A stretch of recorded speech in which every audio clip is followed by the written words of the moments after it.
My name is Jordan Ray Whitaker. I'm 29 years old, and I never thought humiliation would come gift wrapped in a graduation cap and a cheap champagne toast. You're still working that invisible little job, huh? What is it, data entry for the Coast Guard or something? Darren grinned, holding up his glass. My cousin's voice slices through the backyard like a cracked violin string, sharp off key and too loud for the moment. He's already on his third mimosa and basking in the attention of the crowd, sun glinting off his designer sunglasses like the world owes him applause. I stand there with my hands neatly folded, a neutral smile frozen on my face. Around us, guests laugh too easily. Plastic folding chairs sink into the wet May lawn. Streamers flutter from the backyard canopy as if they too are embarrassed to be here. I say nothing. My parents glance at their shoes. Darren's fiancée giggles into her wine glass. I catch my sister raising an eyebrow like she's saying, "Do something." But I don't. Not yet. Because beneath my cotton blend dress and muted pearl earrings is a military-grade biometric patch feeding data back to a secure server in Virginia. And in my purse, tucked next to a half-used tube of lip gloss, is an encrypted device linked directly to Marine Corps Command. They have no idea who they're talking to. "You always were the weird one," Darren adds, chuckling. "We thought maybe you'd go into nursing or teaching or hell maybe open a little craft store or something. But instead, it's, what, classified." That just sounds like code for nothing impressive. He shrugs and turns to the rest of the guests like he's just roasted me on national television. A few people laugh. Most look uncomfortable. I feel heat rise behind my ears, but not from shame, from calculation. Because what Darren doesn't know is that in about 90 seconds, the tranquil blue sky above this backyard barbecue is going to rip open. I look up, and there it is. The first hint of vibration in the air, a low thrum like the sky holding its breath. Then, from beyond the tree line, rotor blades flash into view. People stop mid-sip. The sound grows. Chairs rattle, drinks slosh. Someone drops a plate of deviled eggs. And then the helicopter appears, a gleaming MH-60 Seahawk with no visible markings, just power and wind and presence. It circles once low and deliberate, then begins its descent. Darren is squinting into the sun, now his mouth half open. The rest of the family stares as the helicopter hovers, then lands in the field behind the Whitaker property, flattening the grass like a god pressed his palm to the earth. The side door swings open. A Marine in full combat gear steps out. He marches across the lawn, eyes locked on me. "Commander Whitaker." He says loud enough for everyone to hear. "Your presence is required. We're behind schedule." Silence. I step forward slowly. My heels sink slightly into the ground, but I don't waver. Darren's glass is trembling in his hand. Wait what he says. "Did he just call you?" "Commander?" I don't respond. I don't need to. The Marine snaps a crisp salute. I return it without hesitation. Gasps. A few camera phones are raised, but the Marine glares them down. No photos. The guests comply. No one dares speak. I turn to my cousin. He's no longer grinning. "You always did like center stage," I say softly. "Enjoy the attention. This time it's yours." Then I walk past him, my dress whipping around my legs in the wind from the chopper, and climb aboard. As the doors close and the Seahawk rises, I finally exhale. Below me, the party looks like a dollhouse scene, small, plastic, and ridiculous. I see Darren still standing there, staring up at the sky, looking for an explanation that won't come. He won't get one, not from me, because everything about me is classified except this moment. This is very, very public, and we're only getting started. Growing up in Raleigh, North Carolina, I wasn't the girl anyone bet on. Not the teachers, not the boys, not even my own family, especially not when my cousin Darren was around. He was the golden one, the Whitaker prototype. Star quarterback in high school class president, dean's list at Duke, the kind of guy who could punch a wall and still get invited to Sunday dinner. Every Thanksgiving it was. Darren got an internship with a senator, or Darren's professor says he's brilliant. Meanwhile, I liked quiet. I liked structure. I liked listening more than I liked talking. When I joined ROTC in college, my family laughed. My uncle scoffed and said, "You think you're G.I. Jane." My mother tried to hide her worry behind passive-aggressive comments like, "Wouldn't nursing be more stable?" My father, bless him, just looked at the floor and said nothing. They didn't understand what the military meant to me. They didn't know that it saved me. My sophomore year at UNC, I was drifting. I'd been majoring in international studies but lacked focus. My dorm roommate introduced me to her older sister, a Navy lieutenant on leave. We had coffee once. She told me about her deployments, her team, the pressure, the pride. Something clicked. I joined ROTC the next semester. And suddenly, I had a mission. While Darren was doing keg stands at frat parties, I was training at dawn, learning how to lead fire teams, decoding encrypted comms, and memorizing the differences between tactical air support protocols. By graduation, I had top marks and a placement in a cyber operations unit, one of the youngest female officers in the entire program. But my family still didn't get it. At my commissioning ceremony, no one came except my sister Lindsay. She's 3 years younger, works at a dental clinic, and sees more than she says. She brought flowers and a card that just said, "I know they don't say it, but I'm proud of you." I nearly cried. The rest of the family. They were at Darren's law school acceptance party. That's how it always was. Even when I was deployed. Even when I received my first commendation. Even when my unit intercepted a cyber attack that could have disabled power grids in 5 states. The Whitakers sent me a birthday card. No mention of the mission I was on. No clue what I did, and that's the thing no one was allowed to know. By the time I turned 28, I was leading Black Ops cyber defense initiatives for the Department of Defense, running joint missions with special ops units and occasionally coordinating with allied intelligence teams. I held a security clearance so deep that even my commanding officer needed pre-authorization to access my file. But when I came home for holidays, I was just Jordan with the mystery job. Darren even joked once she probably just processes parking tickets for the Pentagon. I smiled then. I always smiled. Because you don't show your teeth until you're ready to bite. Still, it got to me sometimes. The way my mom would brag about Darren's girlfriend getting published in a local magazine, but never once asked what rank I held. The way my father seemed nervous around me now, like I was a stranger wearing his daughter's face. It hurt. Quietly, deeply. Then came the graduation party. Not mine, of course. Darren was getting his master's from Yale Law. Naturally, the family hosted a massive backyard celebration. Tents, caterers, live music. I wasn't going to attend. I hadn't RSVP'd. But then command called. I was due for extraction to a new post the next morning, classified location. A week-long briefing followed by a 6-month deployment. And I thought, what the hell? Let them see me. One last time. Let them try to ignore me. My dress was chosen for mobility. My heels could be kicked off in seconds. My purse was weighted evenly left side for the device, right for a folding knife just in case. I knew exactly where the Seahawk would land the empty field 2 lots down.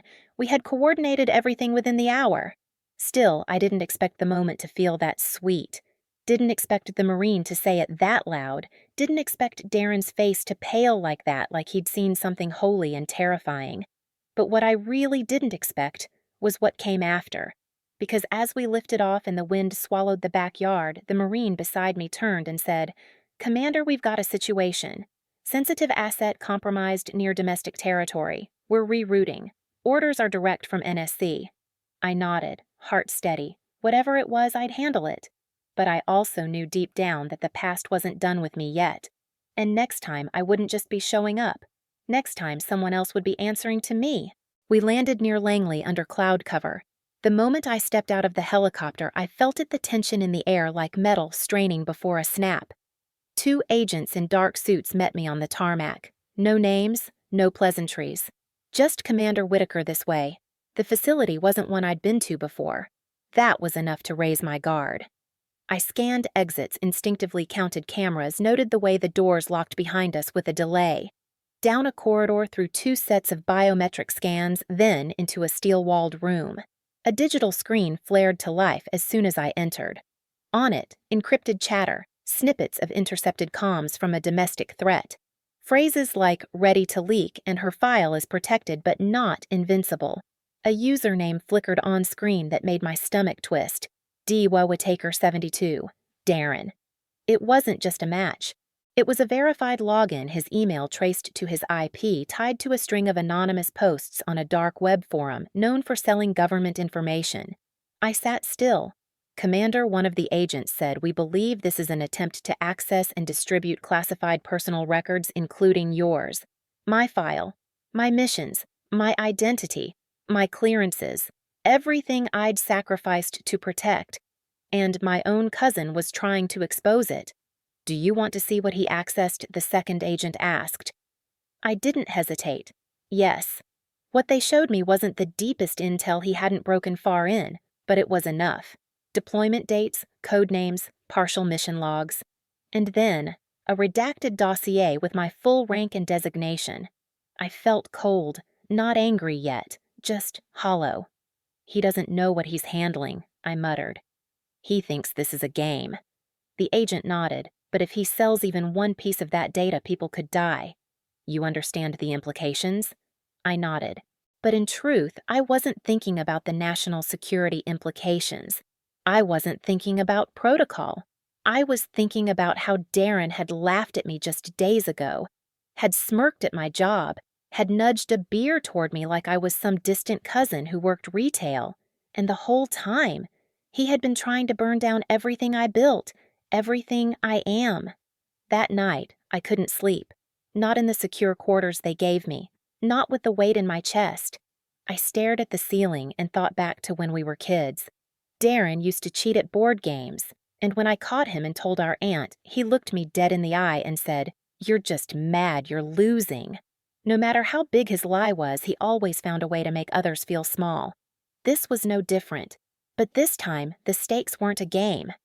I made one call. It was to my commanding officer in Cyber Command, Colonel Alvarez, a woman who didn't believe in excuses, only results.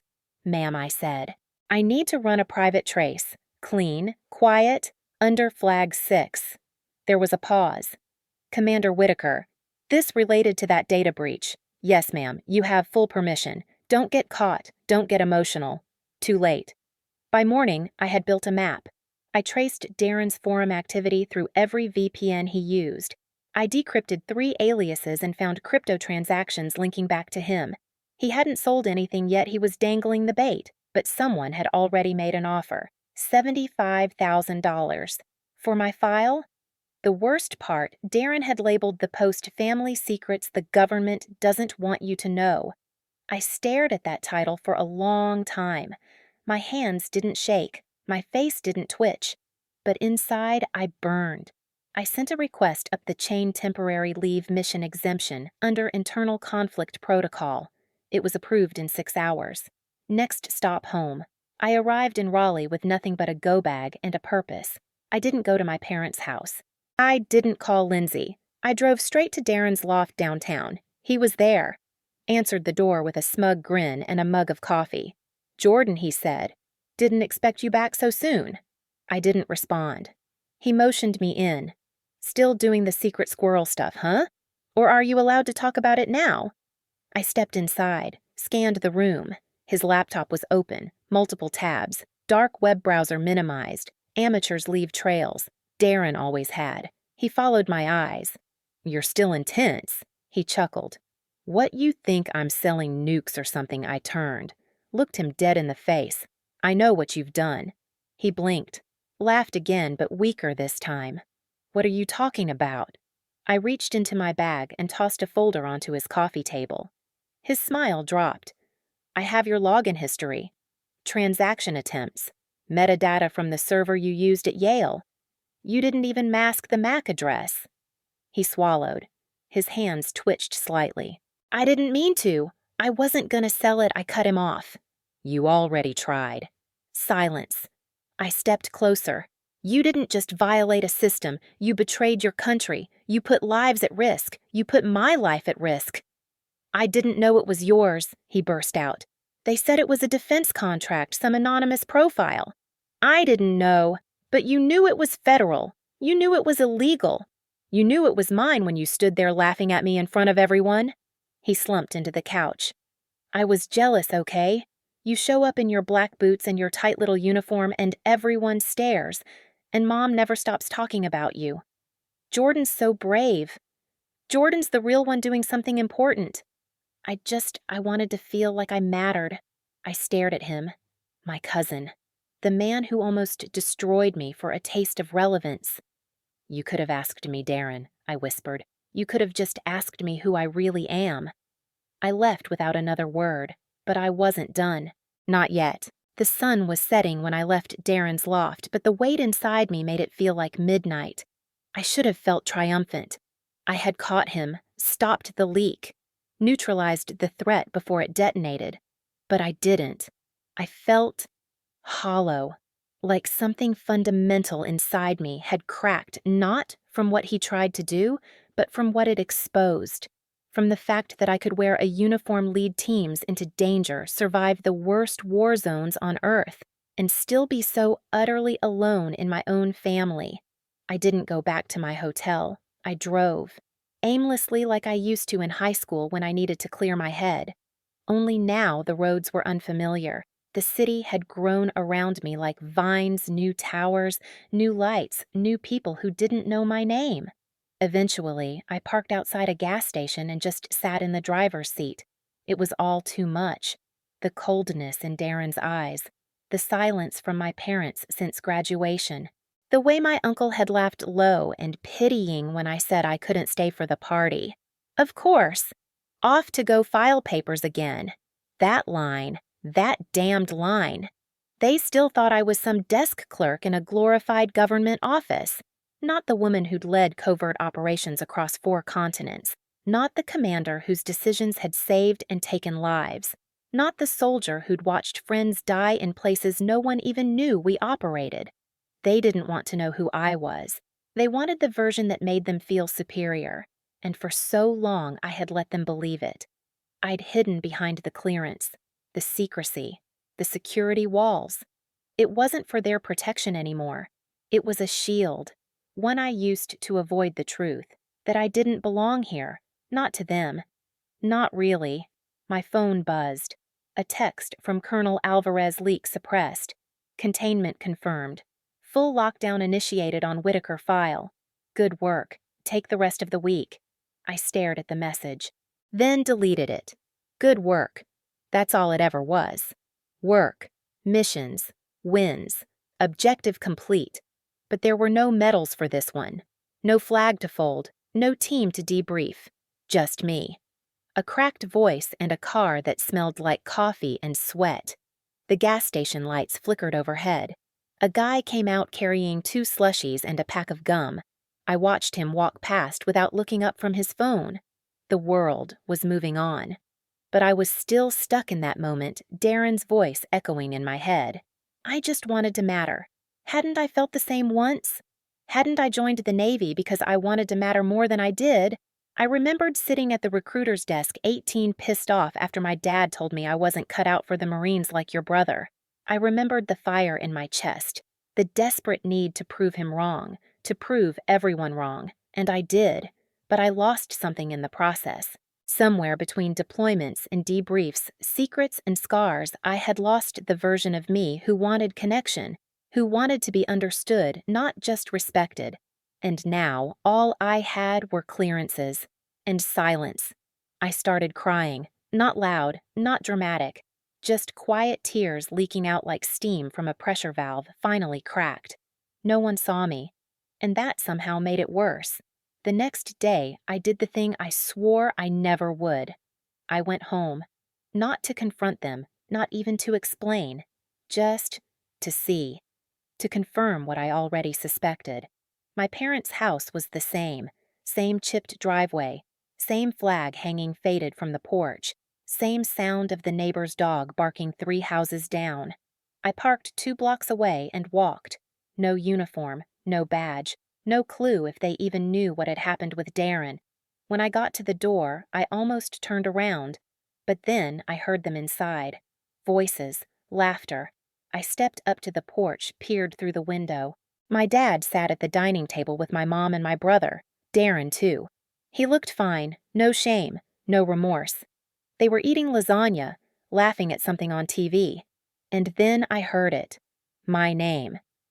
Jordan always acts like she's too busy to call my dad, said, shaking his head. Bet she's not even in Virginia anymore. Probably off backpacking in Europe or something. My mother chuckled.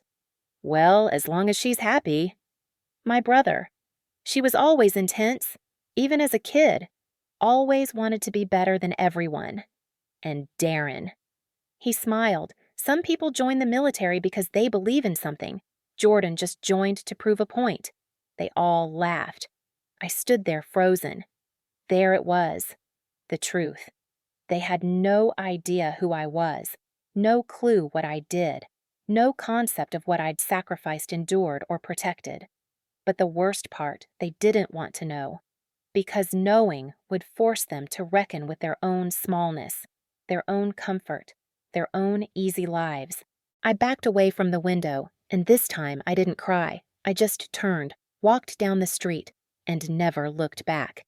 The walk back to my car felt strangely clean, like something had been cut neatly and finally, not a wound, more like a surgical removal. I slid behind the wheel, buckled in, and stared ahead.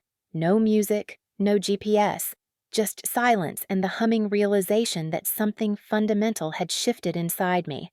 I had spent so many years waiting for my family to see me, to recognize me, to validate my choices, my worth, my discipline. But they couldn't and they wouldn't. Not because they were cruel, but because they were incapable of seeing a version of me that no longer existed in their minds. And maybe that wasn't their fault anymore. Maybe it was mine for trying to earn applause in a theater that had long gone dark. I started the car, drove, this time with direction, not toward the base, not toward a safe house or a debriefing room, not even toward the hotel where my go bag waited like a loyal dog. I drove to a high school. My old high school, Hawthorne Ridge, class of 2012. The place where I'd been just another smart, angry girl with something to prove. It was late, well past 10 p.m., but the gates were open. Custodial lights were on. I parked near the gym and walked the perimeter boots crunching soft on gravel. Every brick of that building held something, an echo, a scar, a spark. That bench over there, where I sat alone junior year when no one picked me for homecoming court. That stairwell where I first said the words out loud, I'm joining the Navy. And that window second floor, left side that had once looked out onto a future I thought I understood. I sat on the bleachers, took off my watch, let the air settle. Then I did something I hadn't done in years. I took out the coin. It was smooth brushed metal, about the size of a silver dollar, engraved with the Navy emblem on one side. My task force code on the other, TF 9808, the one that didn't officially exist. Only a handful of us carried these. Not for bragging rights, not for display, but for remembrance. It had been given to me after Operation Hollow Frost, the mission that changed everything, where I made a decision that still kept me awake sometimes, the mission where I lost 2 of my team. I closed my fingers around the coin, tight, and breathed. You did what mattered, I whispered, even when no one saw it. That was the first time I realized the truth. Recognition doesn't equal value. Visibility isn't proof of worth. And sometimes the most powerful acts go unseen because they are meant to protect the very people who will never understand them. That night, under the bleachers of a high school that never knew what I became, I made a decision. No more hiding in plain sight. No more chasing closure from people who had already made peace with their version of me. I wasn't just going to walk away from the lie. I was going to own the truth. All of it. I called Commander Mira Ochoa at 6:00 the next morning. She answered on the second ring, her voice clipped and groggy. Whitaker. You okay?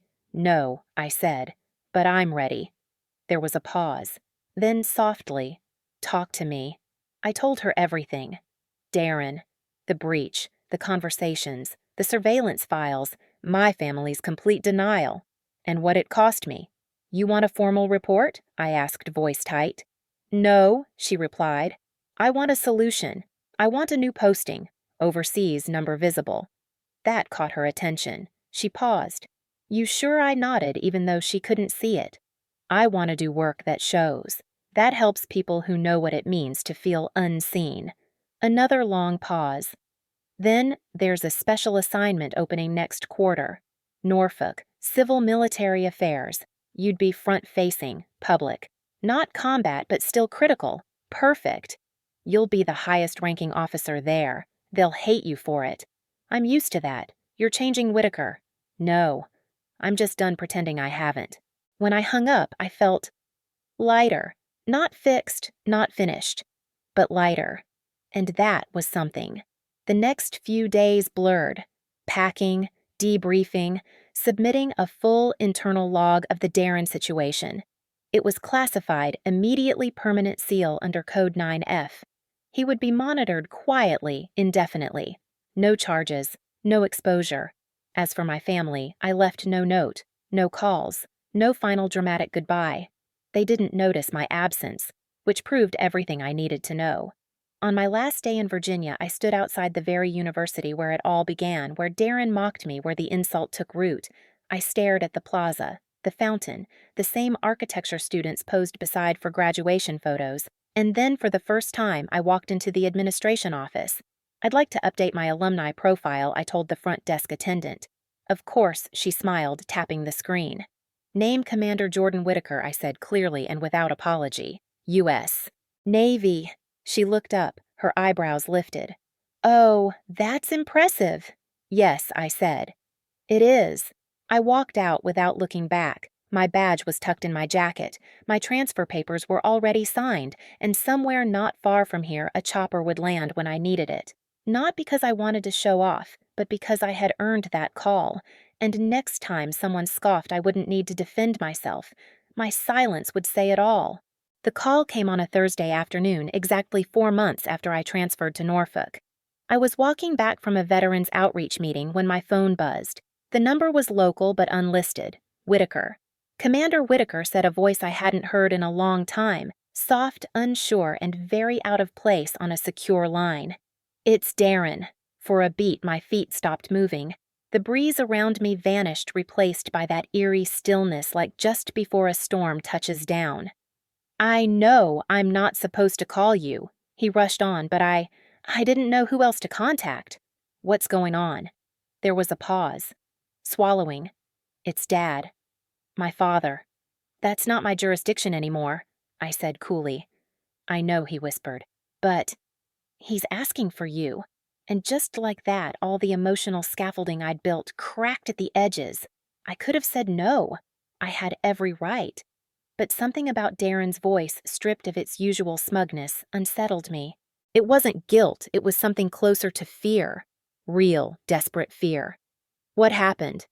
He collapsed during a security briefing. They're flying him to Walter Reed. He's stable now, but he won't talk to anyone but you. I could have ignored it, deleted the message, blocked the number. But I didn't. Because despite everything, despite the betrayal, the silence, the disdain, there was still a thread, thin, frayed, but uncut. By midnight, I was standing in a sterile hallway outside his hospital room, the floor humming under my boots. A nurse passed me, pausing briefly. You family? I hesitated, then nodded. Daughter. She looked me up and down. You're the one he asked for. Inside, the man who had once defined every limit in my life looked small, hooked to a monitor, face pale, shoulders curved. He opened his eyes as I entered, and for a second I saw confusion, then recognition, then something that nearly knocked the breath out of me. Respect. Jordan, he said softly. It was the first time he'd used my name without criticism in years. You look well, I said. My voice was neutral, controlled, like reading a mission update. He gave a breathy laugh. I look like death. Still competitive, I see. His smile faded. I've been a damn fool. I said nothing. You saved Darren, didn't you? I raised an eyebrow. What makes you say that? He told me everything. About what he did. What you didn't say. How you protected him. Silence stretched between us. I thought you were dangerous, he said finally. All those years in the field, all that classified stuff? I thought you'd lost your soul. Funny, I replied. I thought the same about you. That hit harder than I expected. He looked away. "You know your brother always made noise," he murmured. "Talked a big game. Carried himself like a soldier without ever earning the uniform." "And me?" I asked quietly. "You were the quiet one. The one I didn't understand." I folded my arms. "You didn't try." "No," he admitted. "I didn't." He turned back to face me, eyes glassy but steady. But when the Marines showed up that day when they landed on that damn university lawn and asked for you by rank, I realized I'd been saluting the wrong child my whole life. I felt the words hit something deep and bruised inside me. But I didn't flinch.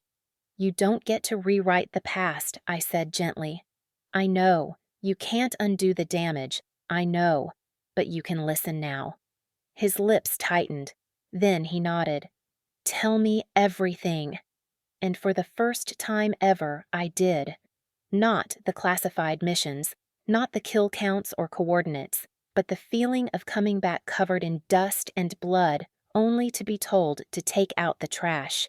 The ache of watching Darren be praised for basic competence while I buried teammates and wrote condolence letters by hand. The way silence became my only defense. I told him about Hollow Frost, about the coin, about Mira, about standing in a university quad surrounded by applause that wasn't for me and walking away before anyone saw the tears. When I finished, the room was quiet. Then he spoke. I was wrong. I let that hang in the air because I needed to hear it, not for validation, but for closure. "Your rank," he whispered, "doesn't scare me anymore." "It shouldn't." He smiled. "It humbles me." We sat like that for a long time. Father and daughter, two soldiers, finally seeing each other not through medals or mistakes, but through the raw, unfinished lens of truth. Outside, the sun began to rise. A new day. He looked toward the window. "Promise me one thing." "What's that?" "When you speak at Darren's wedding next month." I laughed before he could finish. "I'm not speaking." "You should." "Why? Because you're the one they should all be listening to." I rose, straightened my jacket, picked up my bag. "I'm not here to be listened to anymore, Dad," I said. "I'm here to lead." And as I turned to leave, I heard it a soft whisper, barely audible but filled with pride. "Ma'am." For once, it wasn't about the title. It was about who I'd become. The church is small, sun-warmed, and packed with guests wearing shades of pastel champagne and navy. Someone strums an acoustic guitar. Rose petals line the aisle, and there's a hum of excitement in the air. I sit in the front pew, one row behind my father, who's walking with a cane now. He still insists it's temporary, but the truth is, he looks more at peace with stillness than I've ever seen him. My dress uniform presses neatly against my frame. No ribbons today, just the insignia. Just the truth. Darren's wedding has all the trimmings of a polished civilian celebration, matching bridesmaids a cake with edible gold overpriced centerpieces. His fiancée is lovely, warm, genuine. I harbor no resentment toward her. She's kind to me in a way Darren rarely has been. He and I exchanged few words since the hospital, but he knows I came, and maybe for now that's enough. The ceremony begins. The doors open and everyone stands. As the bride walks down the aisle, I catch a glimpse of Darren's expression, nervous, awe-struck, soft. I wonder if this is the first time he's ever truly understood the weight of devotion. The vows are sweet, the kiss brief. There's polite applause and joyful tears. And then the reception. It's held on a private estate just outside Richmond. A pristine garden with white tents, live music waiters carrying trays of sparkling drinks. I linger at the edge. Civilians often ask strange questions when they find out I'm military. "Did you ever see combat?" "What's the scariest thing you've done?" "Can women really make it through selection?" They never ask the right ones. They never ask what it's like to come home and feel like a ghost at your own table, or how you learn to grieve people the world will never know existed. Still, I smile, nod, and offer vague replies. I'm used to it now. Then I hear it, still pretending that's a real job, the voice. Familiar, mocking, cutting through the air like it always has. "Cousin Talia, of course." She's holding a champagne flute wearing a sequined dress a little too tight for the July heat, her expression dripping with the same condescension she's had since we were children. I turn to face her slowly. "Excuse me," I say. She tilts her head, faux apologetic. "Oh, sorry. I just meant like you're not actually in the field anymore, right? So what do you even do now?" "Paperwork." A few heads nearby turn. I glance at her hand, the drink her posture, the way she leans like she's performing. She wants a scene, but I'm not giving her one. Instead, I lean in slightly and say, "Talia, the only reason I have time for this conversation is because several thousand troops are doing things you will never understand in places you can't pronounce to ensure you get to sip champagne without fear." She blinks. Her mouth opens, then closes. "I don't need a title to remind me who I am," I add. "But you clearly do." And I walk away. But I don't make it far. A dull thumping begins to echo above the reception. At first, people think it's part of the music, a low bass maybe, until the thumping grows louder, stronger, rhythmic. I look up and smile.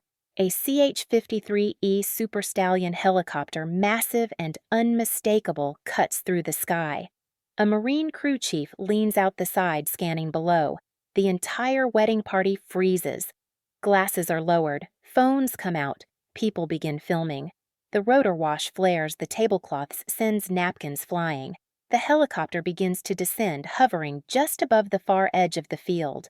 From inside the craft, a Marine in full uniform descends the ramp with precision.